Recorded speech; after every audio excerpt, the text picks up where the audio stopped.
Hi అండి, నేను మీ doctor Vineela, consultant obstetric and gynaecologist, Medivalley multi speciality hospital, Hanuman junction. మనం వైట్ డిశ్చార్జ్, తెల్లబట్ట గురించి మాట్లాడుకుందాము.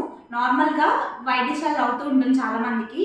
అది ఏంటంటే పీరియడ్స్కి ముందు వైట్ డిశ్చార్జ్ ఉంటుంది, ప్లస్ ఓవులేషన్ టైంలో అంటే అండాశయం రిలీజ్ అయినప్పుడు కూడా వైట్ డిశ్చార్జ్ అవుతూ ఉంటుంది. అది నార్మలే అండి. వైట్ డిశ్చార్జ్ నార్మల్ అని ఎప్పుడు ఉంటుందంటే ఏం సింటమ్స్ లేకుండా, అంటే ఇచ్చింగ్ ఏం లేకుండా, ఏం వాసన ఏం రాకుండా ఉంటే అది నార్మలే అండి. ప్రెగ్నెన్సీ టైంలో కూడా చాలా మందికి వైట్ డిశ్చార్జ్ అవుతూ ఉంటుంది, అది నార్మలే. కానీ ఈ 5 లక్షణాలు ఉన్న వాళ్ళు మీ గైనకాలజిస్ట్ని కన్సల్ట్ అవ్వండి.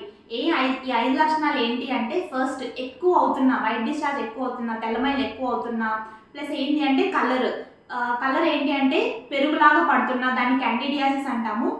గ్రీన్ కలర్లో పడుతున్నా, గ్రీనిష్ ఎల్లో కలర్లో పడుతుంటే దాన్ని ట్రైకోమోనాస్ వెజైనాలిస్ అంటాము.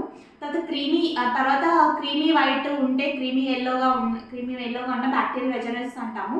ప్లస్ ఏంటి అంటే ఫౌల్ స్మెల్లింగ్, వాసన ఏమైనా వస్తున్నాయి, ఈ తెల్లమైలు ఏమైనా వాసన వస్తున్నా, ప్లస్ ఏంటి అంటే వెజైనల్ ఇచ్చింగ్, ఆ ఏరియాలో మీకు ఏమైనా ఇచ్చింగ్ ఉన్నా, పాస్కి వెళ్ళేటప్పుడు ఏమైనా మంట వస్తున్నా, లేదు మీ భర్తతో కలుస్తున్నప్పుడు ఏమైనా ఇబ్బందిగా ఉన్నా, పెయిన్ వస్తున్నా కూడా వెంటనే మీ గైనకాలజిస్ట్ని కన్సల్ట్ అవ్వండి. అప్పుడు మేము పరీక్ష చేసి చూస్తాము, కావాల్సిన రక్త పరీక్షలు, యూరిన్ టెస్ట్ చేసి చూస్తాము. ప్లస్ ఏంటి అంటే ఫస్ట్ మీరు పర్సనల్ హైజీన్ అంటే కింద నుంచి క్లీన్ చేసుకోవడం, యూరిన్కి వెళ్తున్నా, మోషన్కి వెళ్తున్నా ప్రతిసారి కింద నుంచి క్లీన్ చేసుకోండి. భార్యాభర్తలు కలిసిన తర్వాత కూడా కింద నుంచి క్లీన్ చేసుకోండి. ప్లస్ ఏంటి అంటే పరీక్ష చేశాక ఫస్ట్ మెడికేషన్స్ ఇచ్చి చూస్తాము. ఒకవేళ మందులకు కూడా తగ్గకపోతే ఒక పరీక్ష చేసి చూస్తాము. అది ఆ పరీక్ష ఏంటో నెక్స్ట్ వీడియోలో మనం తెలుసుకుందాం.